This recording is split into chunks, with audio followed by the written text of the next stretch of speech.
À la table des fêtes, mon père a dit, à celui qui n'arrive pas à mettre de l'ordre dans sa vie. Ma sœur a ajouté, mais au moins, il nous permet de nous sentir mieux financièrement. J'ai pris une gorgée et j'ai dit, à celui qui vient de vendre la maison de vacances dans laquelle vous viviez, sans payer de loyer. Les tintements de verre ont cessé. Puis ma mère a marmonné, tu n'as pas fait ça. Ce soir-là, ce n'était pas juste un autre dîner de famille. C'était la goutte d'eau qui a fait déborder le vase. Pour ma sœur, ce serait le début de la fin, même si elle ne le réalisait pas encore. Elle vivait dans la maison de vacances depuis des années, sans payer de loyer, et pas n'importe quelle maison. C'était celle que j'avais achetée, entretenue et dont je payais discrètement les impôts, l'endroit qu'ils aimaient tous appeler l'escapade familiale. Mais quelque part en cours de route, ma sœur a décidé que c'était la sienne. Elle agissait comme si elle en était la propriétaire légitime, comme si nous venions tous chez elle pour les fêtes, comme si c'était elle qui nous accueillait gracieusement par pure bonté de cœur. Le problème, c'est que cette attitude n'est pas sortie de nulle part. C'était des années de petites remarques blessantes, de blagues sarcastiques sur ma vie et de rappels subtils qu'à leurs yeux, j'étais celui qui n'avait jamais vraiment été à la hauteur. Même quand je l'avais sortie d'un pétrin financier à 2 reprises, elle trouvait encore le moyen de me rappeler qu'elle s'en sortait mieux. Mieux socialement, mieux professionnellement, mieux à tous les égards qui comptaient pour elle. Et à chaque fête, le même schéma se répétait. Des petites piques de mon père, un sourire narquois de ma sœur, et ma mère qui faisait semblant de ne pas entendre. J'avais toujours joué le jeu parce que c'était plus facile. C'était plus facile de leur laisser penser que je m'en fichais. Mais quelque chose en moi avait changé au cours de l'année écoulée. J'avais beaucoup réfléchi, je m'étais beaucoup éloigné discrètement, et je m'étais beaucoup préparé pour le jour où je ne resterais pas simplement assis à encaisser. Ce soir-là, la table était impeccable, le genre de décor parfait dont ma mère était si fière, des bougies et des chandeliers en argent, des verres en cristal impeccables, l'odeur de viande rôtie remplissant la pièce. Ma sœur était dans son élément, assise en bout de table comme si elle était la propriétaire des lieux, racontant une autre longue histoire sur sa dernière affaire et comment elle planifiait déjà la suivante. Je n'ai pas pris la peine de souligner que la compte pour sa première affaire venait de moi, virée sur son compte quand elle avait juré qu'elle perdrait tout si elle ne l'obtenait pas. Quand le plat principal a été servi, mon père a levé son verre. Il portait toujours un toast, mais ces toasts n'étaient pas du genre chaleureux et sentimental. C'étaient des performances, et j'étais sa cible favorite depuis des années. Il a levé son verre, avec ce sourire narquois qu'il avait toujours quand il était sur le point de porter un coup. À celui qui n'arrive pas à mettre de l'ordre dans sa vie. Les rires familiers ont fusé autour de la table, le même amusement répété que j'avais entendu d'innombrables fois. Avant même que le son ne s'estompe, ma sœur s'est penchée avec un grand sourire. Mais au moins, il nous permet de nous sentir mieux financièrement. Le rire qui a suivi était presque un réflexe pour eux, mais cette fois, ça n'allait pas passer. J'ai pris une gorgée de mon verre, je me suis levé lentement et j'ai attendu d'avoir toute leur attention. Ma voix était calme, presque désinvolte. À celui, dis-je, qui vient de vendre la maison de vacances dans laquelle vous viviez, sans payer de loyer? C'était comme si j'avais laissé tomber un verre par terre. Tout s'est arrêté. Le sourire narquois de mon père a disparu. Ma sœur est restée bouche bée. Ma mère s'est figée, tenant toujours sa fourchette. Je me suis rassis sans un mot de plus. Pas d'explication, pas de suite, juste le silence. Il s'est étiré sur la table comme un brouillard épais, les oppressant tous. Finalement, ma mère a parlé, sa voix basse mais assez tranchante pour percer le silence. Tu n'as pas fait ça. Mais je l'avais fait, et ils allaient bientôt découvrir à quel point j'en avais assez de supporter bien d'autres choses. Le lendemain matin de ce dîner, la maison était silencieuse, et pour une fois, mon téléphone aussi. Pas de SMS, pas d'appel, pas même le message de groupe habituel super soirée en famille que ma sœur aimait envoyer après chaque réunion de famille. Normalement, elle publiait une photo trop parfaite de la table avec une légende sur le fait de chérir les petites traditions, prétendant que tout cela lui appartenait. Cette fois, il n'y avait rien. J'ai fait du café et j'ai commencé ma matinée sans trop y penser. À vrai dire, le silence était presque rafraîchissant. Je n'avais pas besoin de les entendre essayer de reformuler ce qui s'était passé, ou pire, de faire comme si de rien n'était. Pourtant, je les connaissais assez bien pour comprendre que ce n'était pas fini. Ils étaient tous en train de digérer, et ma sœur, plus que quiconque, allait sentir le sol se dérober sous ses pieds. En milieu d'après-midi, le silence s'est rompu. Mon téléphone s'est allumé avec son nom. Je l'ai ignoré. Quelques minutes plus tard, le nom de mon père est apparu, puis celui de ma mère, les deux allant sur la messagerie vocale. Ils n'appelaient pas pour prendre des nouvelles. Ils appelaient pour obtenir des réponses, pour voir si je pouvais être influencé. Ce qu'ils ne savaient pas encore, c'est que la vente n'était pas une menace. C'était fait. La maison de vacances avait été mise en vente discrètement, visitée discrètement et cédée il y a des semaines. La compte était sur mon compte. Je n'ai rien dit à personne parce que je ne voulais pas de drame jusqu'à ce qu'il n'y ait plus rien qu'ils puissent arrêter. Pour ma sœur, ce n'était pas seulement perdre un endroit où passer les vacances. Elle y vivait presque à plein temps depuis 3 ans, utilisant l'adresse surtout, des documents bancaires aux invitations à des fêtes. Elle y avait reçu ses amis, l'avait présenté comme sa propriété, et avait même laissé entendre qu'elle pourrait rénover sa cuisine. Elle n'a jamais payé un centime pour les charges, les réparations, les impôts ou l'entretien. J'avais réglé chaque facture sans tambour ni trompette. Et en retour, j'avais le droit de m'asseoir à cette table et d'être la risée de tous. Vers 18 h, j'ai entendu frapper à la porte de mon appartement. C'était un coup sec, presque impatient. J'ai ouvert et j'ai trouvé ma sœur debout là. Pas de coiffure parfaite, pas de maquillage, vêtue d'un sweatshirt trop grand qu'elle semblait avoir enfilé à la hâte. Elle ne s'est pas embarrassée de politesse.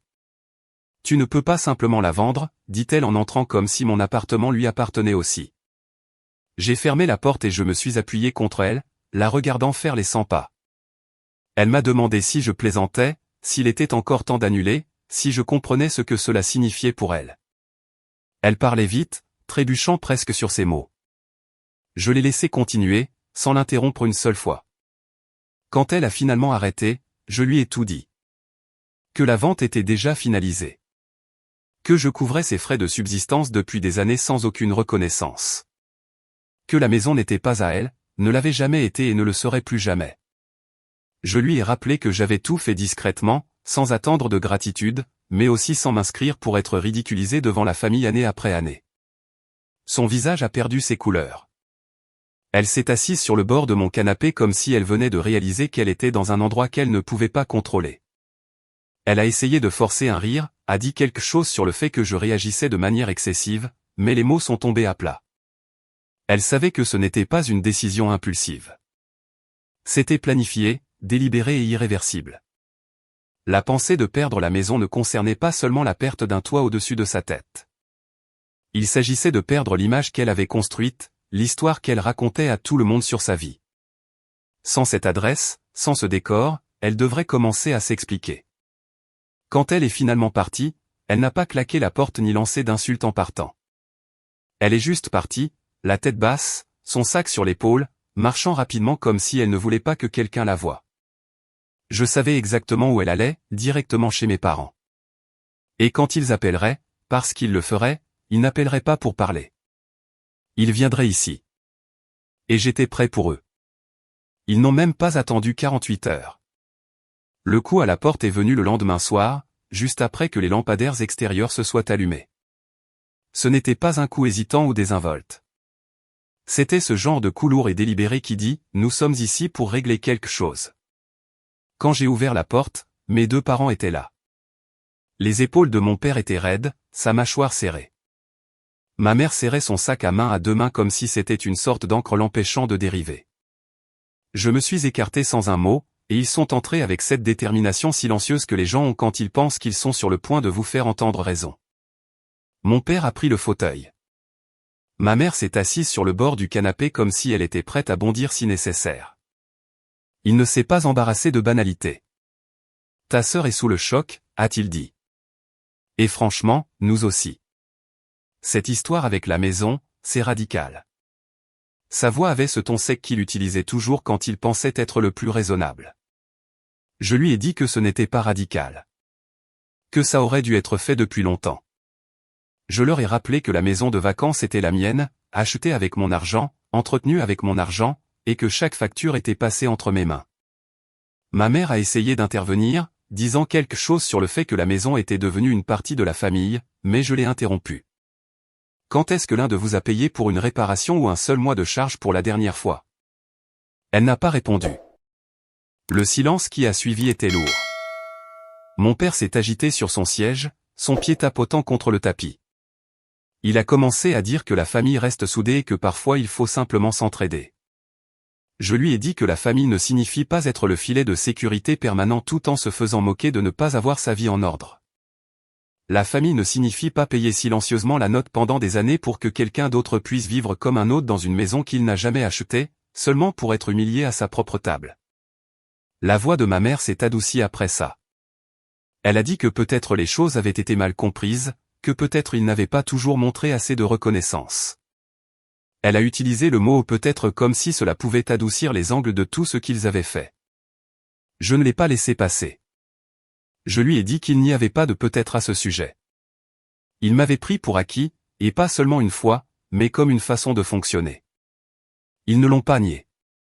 C'est la partie qui m'a surpris. Ils n'ont pas cherché d'excuses ni contesté les faits. Ils sont juste restés assis là comme si la vérité les avait enfin rattrapés et qu'il n'y avait nulle part où aller. Quand ils se sont finalement levés pour partir, mon père a été le premier à franchir la porte. Ma mère s'est attardée une seconde, me regardant comme si elle voyait quelqu'un de différent du fils sur lequel elle pensait pouvoir toujours compter sans poser de questions. Elle ne m'a pas demandé d'annuler la vente. Elle n'a pas essayé de me culpabiliser. Elle a juste hoché la tête faiblement et a suivi mon père. Je suis resté dans l'embrasure de la porte un instant après l'avoir fermée, sentant le calme s'installer à nouveau. Pour la première fois depuis des années, je n'étais pas sur la défensive. La dynamique du pouvoir avait changé. Mais je savais que ce n'était pas fini. Ma sœur n'allait pas encaisser la perte en silence. Elle avait un ego qui ne supportait pas les fissures publiques, et perdre cette maison allait en laisser une assez grande pour que toute la famille la voie. Elle ne s'en prendrait pas à moi directement. Pas au début. Elle commencerait à travailler à travers les gens qu'elle pensait pouvoir retourner. Et j'étais prêt pour ça aussi. Au 3e jour après le dîner, je savais que ma sœur était passée en mode gestion de crise totale. Elle ne m'appelait pas. Elle appelait tout le monde. Des amis à qui je n'avais pas parlé depuis des mois ont soudainement pris contact. Certains prenaient juste des nouvelles. D'autres essayaient clairement de connaître ma version de l'histoire. Ils avaient tous le même ton prudent, comme s'ils avaient peur de marcher sur une mine. Il n'a pas fallu longtemps pour comprendre ce qu'elle racontait aux gens. Dans sa version, je l'avais prise au dépourvu en vendant la maison de famille, la même qu'elle avait contribué à rendre ce qu'elle était, n'est-ce pas? Sous son nez. Elle se présentait comme pratiquement sans abri, victime de ma décision froide et impulsive. Elle a omis tous les faits importants, que la maison était la mienne, achetée et payée par moi, entretenue entièrement avec mon argent, et qu'elle y vivait sans payer de loyer depuis des années tout en l'utilisant pour rehausser son image. Au début, j'ai laissé couler. Je me suis dit que les gens qui comptaient verraient clair dans son jeu. Mais ensuite, les appels sont devenus plus étranges. Mon agent immobilier a appelé pour dire que ma sœur s'était présentée à l'improviste à l'une de ses autres visites de propriété, le coinçant devant des acheteurs potentiels. Elle a exigé de savoir qui avait acheté la maison de vacances et a laissé entendre qu'elle envisageait une action en justice. C'était absurde. Elle n'avait aucune base légale, mais cela m'a montré qu'elle était prête à impliquer des étrangers dans cette affaire. Ce soir-là, on a frappé à ma porte de manière inattendue. C'était l'une de ses amies les plus proches, une femme que je n'avais rencontrée que 2 fois. Elle a demandé si elle pouvait parler, a dit qu'elle voulait entendre ma version avant de croire qui que ce soit. J'étais méfiant au début, mais ensuite elle m'a dit quelque chose qui m'a serré l'estomac. Elle avait séjourné de temps en temps dans la maison de vacances au cours des derniers mois, et ma sœur lui avait dit qu'elle en était entièrement propriétaire. Aucune mention de moi. Cette amie n'était pas là pour la défendre. Elle était en colère, embarrassée d'avoir fait partie d'un mensonge. Je ne lui ai pas donné tous les détails, mais je me suis assuré qu'elle comprenne la vérité. En partant, elle a dit une chose qui m'a marqué, elle va se consumer si elle continue à insister là-dessus. Le week-end venu, des fissures commençaient déjà à apparaître dans son histoire. Un cousin a appelé pour me dire qu'il l'avait entendu au téléphone crier que les gens changeaient de camp. Apparemment, cet ami l'avait confronté, et au lieu de faire marche arrière, ma sœur avait redoublé d'efforts. Elle a prétendu que je mentais pour la faire passer pour une mauvaise personne, que j'étais jaloux de sa vie. Et puis est venue la décision que je n'avais pas vue venir. L'acheteur de la maison de vacances, quelqu'un que je n'avais même jamais rencontré en personne, m'a contacté par l'intermédiaire de mon agent immobilier. Il a dit que ma sœur s'était présentée à son bureau en personne. Elle avait retrouvé ses coordonnées d'une manière ou d'une autre, était entrée sans rendez-vous et avait commencé à exiger qu'il annule la transaction parce que c'était une affaire de famille. Selon lui, elle a fait tellement de bruit que la sécurité a dû l'escorter dehors. Il n'était pas en colère contre moi. En fait, il était compréhensif. Mais il a clairement indiqué que si elle l'approchait à nouveau, il déposerait une plainte pour harcèlement. C'est là que j'ai compris. Elle s'effondrait plus vite que je ne le pensais. Et les gens commençaient à le remarquer. Pas seulement les amis, pas seulement la famille, mais des étrangers, des inconnus. Elle franchissait des limites qui ne pouvaient être effacées. Et si elle continuait, elle allait me laisser avec quelque chose que je n'avais jamais eu auparavant dans cette situation, une preuve indéniable. Je n'avais pas l'intention de l'arrêter parce que parfois, la meilleure façon de gagner est de les laisser creuser leur propre trou. Je m'attendais à ce qu'elle fasse traîner ça pendant des semaines. Elle se nourrit de maintenir les choses en vie bien après leur date d'expiration, se délectant de la réaction qu'elle obtient. Mais la façon dont elle a surjoué si rapidement m'a même pris au dépourvu. Cela a commencé par un message de mon cousin, « Tu dois voir ce que ta sœur vient de publier ». 6 juin se trouvait une capture d'écran d'un tableau d'affichage communautaire dans la petite ville où se trouvait la maison de vacances. Ma sœur avait écrit une longue diatribe accusant l'acheteur de voler sa propriété. Elle affirmait avoir été spoliée de son héritage légitime par un membre de la famille sans loyauté. Elle n'a pas écrit mon nom, mais elle n'en avait pas besoin. Tout le monde savait de qui elle parlait. Elle était allée plus loin que je ne l'aurais cru possible. Elle avait joint des photos d'elle-même autour de la propriété, se prélassant sur le porche avec une tasse de café, posant avec ses amis dans la cuisine, assise sur le quai en été. Elle les présentait comme une preuve de sa propriété, ce qui était risible mais aussi dangereux. Le message n'était pas seulement un exutoire en ligne. Elle avait inclus le nom complet de l'acheteur, l'adresse de la maison et même le nom de son entreprise. Je l'ai lu 2 fois, sachant ce que cela signifiait. Elle n'essayait plus seulement de me faire passer pour le méchant. Elle entraînait un tiers innocent dans son désordre. Les retombées ont commencé presque immédiatement. L'acheteur m'a appelé cet après-midi-là. Il était calme, mais je pouvais entendre l'irritation dans sa voix. Des clients m'appellent toute la journée pour me demander ce qui se passe. Elle me fait passer pour un criminel, a-t-il dit. Puis, après une pause, si elle continue comme ça, je vais demander à mon avocat de déposer une ordonnance restrictive, et si je dois poursuivre en dommages et intérêts, j'aurai besoin que vous témoigniez. Je lui ai dit que je comprenais et que je le soutiendrais. Et puis, pour la première fois dans toute cette épreuve, j'ai décidé d'impliquer directement mes parents dans l'incendie. Je les ai appelés et je leur ai tout dit, son message, les photos jointes, le nom de l'acheteur diffusé à des étrangers et l'action en justice potentielle. Je m'attendais à une résistance, peut-être même à des excuses, mais au lieu de cela, il n'y a eu que le silence au bout du fil. Puis mon père a finalement dit, nous allons lui parler, sur un ton qui ne semblait pas du tout confiant. Ce soir-là, ma mère m'a rappelé. Sa voix n'avait plus son tranchant habituel. Elle m'a dit qu'ils avaient confronté ma sœur et que cela s'était passé exactement comme je m'y attendais. Elle a explosé, les a accusés de prendre mon parti et est partie en trombe. Ma mère a admis quelque chose que je n'avais jamais entendu de sa part auparavant, je pense que tu avais raison. Il ne s'agissait jamais seulement de la maison. Et puis est venu le rebondissement que je n'avais pas vu venir. Le lendemain matin, je me suis réveillé avec un message vocal de ma sœur. Pas de cris, pas d'accusation, juste une voix plate et fatiguée disant « J'ai besoin de te parler ». Seule. Elle n'a pas dit pourquoi, mais je savais qu'elle avait senti le changement. Elle avait réalisé que chaque mouvement qu'elle ferait à partir de maintenant pourrait être utilisé contre elle. Pas seulement par moi, mais par quelqu'un en dehors de la famille avec un levier juridique. Pour la première fois depuis des années, elle n'était pas en contrôle. Et je n'allais pas lui rendre ce contrôle. 3 jours après son message vocal, elle s'est présentée à ma porte. Cette fois, il n'y avait pas de coup rapide et impatient, pas d'air de commandement dans sa posture. Elle se tenait juste là, à moitié dans l'ombre derrière le verre dépoli, attendant. J'ai ouvert la porte et je me suis reculé sans un mot. Elle est entrée comme quelqu'un qui n'était pas sûr d'être le bienvenu. Nous nous sommes assis à ma table de cuisine, la même table où j'avais pris d'innombrables petits déjeuners tranquilles seuls. Elle gardait les mains jointes, ses yeux se déplaçant dans la pièce mais ne rencontrant jamais vraiment les miens. Pendant un moment, aucun de nous n'a parlé. Ce n'était pas seulement un silence gênant, c'était le genre qui remplit l'espace quand les deux personnes savent que la dynamique du pouvoir a changé. Quand elle a finalement parlé, les mots sont venus lentement. Elle ne s'est pas excusée, pas ouvertement, mais elle a admis qu'elle avait laissé les choses dégénérer. Elle a affirmé que le message sur l'acheteur avait été écrit sous le coup de la colère, qu'elle l'avait supprimé et qu'elle n'avait jamais eu l'intention de lui causer des ennuis. Elle a dit qu'elle était embarrassée, qu'elle avait été soumise à beaucoup de stress. Je n'ai pas interrompu. Je l'ai laissé tout déballer. Toutes les explications qui n'étaient pas tout à fait des aveux. Toutes les excuses qui ne changeaient pas les faits.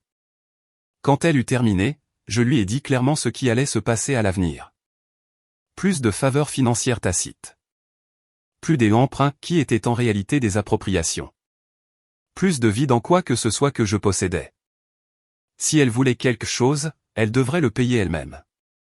Si elle essayait de m'entraîner à nouveau dans un drame public, je couperais complètement le contact. Pas de seconde chance, pas de négociation.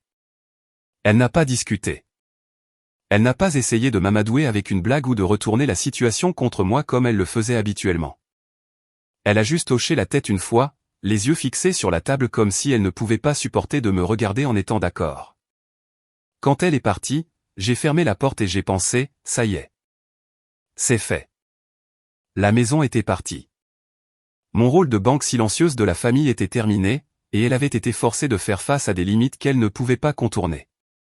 Mais une semaine plus tard, j'ai appris que ce n'était pas toute l'histoire. L'acheteur de la maison de vacances m'a appelé à l'improviste. Je me suis préparé, pensant qu'il y avait un autre problème, mais au lieu de cela, il m'a remercié d'avoir empêché la situation de dégénérer davantage. Puis il a mentionné quelque chose auquel je ne m'attendais pas. Ma sœur l'avait de nouveau contacté directement. Pas pour le harceler cette fois, mais pour lui demander s'il envisagerait de lui vendre la propriété. Une fois qu'elle aurait réuni les fonds, elle avait proposé de payer la pleine valeur marchande. L'ironie, c'est qu'elle n'avait pas du tout le montant dont elle aurait eu besoin. Elle aurait dû trouver des investisseurs, contracter des prêts et cette partie m'a presque fait rire demander de l'aide à nos parents.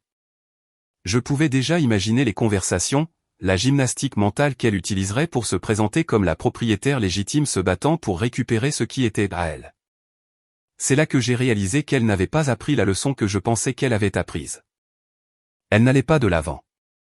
Elle regardait toujours en arrière, essayant toujours de réécrire l'histoire, toujours convaincue que si elle insistait assez fort, elle pourrait défaire ce que j'avais fait. Mais pour la première fois, ce n'était pas mon problème à résoudre. Elle pouvait se battre, supplier ou comploter tout ce qu'elle voulait.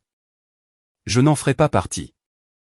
J'étais sorti du rôle dans lequel il m'avait maintenu pendant des années, et je n'allais pas y retourner. La vraie fin n'était pas sa perte de la maison.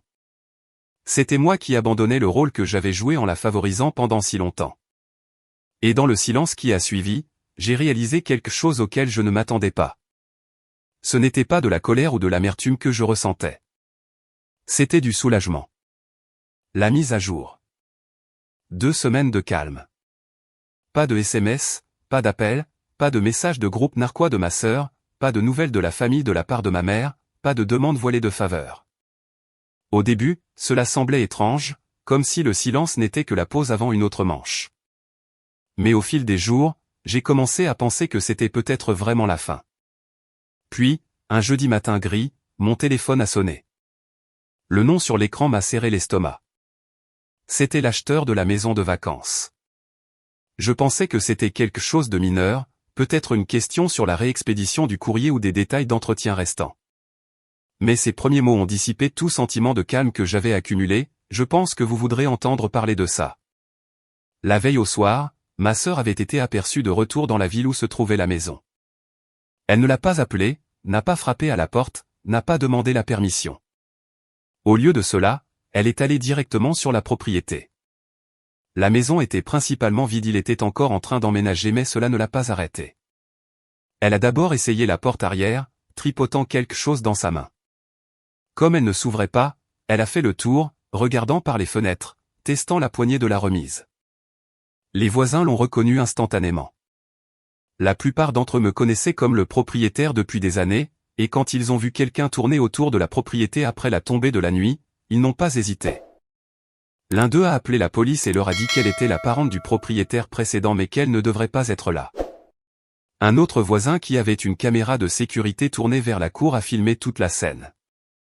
Au moment où la police est arrivée, elle était partie. Mais elle n'était pas invisible. Sa voiture a été vue quittant la rue, et les images étaient assez claires pour qu'il n'y ait aucun doute que c'était elle. L'acheteur a expliqué qu'il ne portait pas plainte au pénal, du moins pas encore, mais qu'il avait déjà déposé une notification formelle d'intrusion auprès des autorités locales. Et voici le détail que je n'avais pas vu venir, au cours du processus, la police avait appelé mes parents pour vérifier ses coordonnées. Cela signifiait que l'histoire ne pouvait pas être déformée. Aucun moyen de la présenter comme un malentendu ou juste vérifier la maison. La police l'avait en vidéo. Les voisins avaient appelé, et la chronologie était exacte. Ce soir-là, mon père m'a appelé. Il n'avait pas l'air en colère cette fois, ni sur la défensive, juste fatigué. C'en est fini d'elle, Andrew. Ce n'est pas quelque chose que nous pouvons couvrir. Pas de discours sur l'unité familiale. Pas de suggestion de régler le problème, pas de tentative de détourner l'attention. C'était la première fois qu'il disait quelque chose sur son comportement sans essayer de me faire porter une partie du blâme. Le lendemain matin, mon téléphone a vibré avec un SMS de ma sœur. Juste 3 mots, tu m'as ruiné. Je l'ai lu 2 fois, puis j'ai posé le téléphone sans répondre parce que je ne l'avais pas ruiné.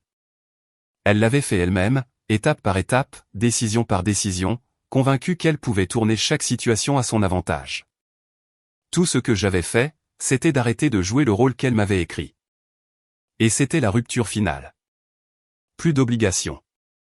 Plus besoin d'être le silencieux qui encaisse les coups. Plus besoin de laisser leur version de la famille dicter ma place. Quand le silence est revenu, il n'était plus lourd. Il était léger. C'était comme un espace que je pouvais enfin utiliser pour ma propre vie. Pour la première fois depuis des années, je ne subissais rien. J'en étais libéré. Et je savais, au fond de moi, qu'il n'y avait pas de retour en arrière possible. Deuxième mise à jour. Cela fait 1 mois depuis l'incident d'intrusion, et les choses se sont arrangées d'une manière que je n'aurais jamais imaginée. Mes parents n'ont pas essayé de jouer les médiateurs ou de m'entraîner dans une autre discussion familiale. Mon père, fidèle à sa parole, a cessé de la couvrir. Ma mère a été plus silencieuse que je ne l'ai jamais connue. Il lui parle toujours, mais d'après ce que j'entends, c'est tendu.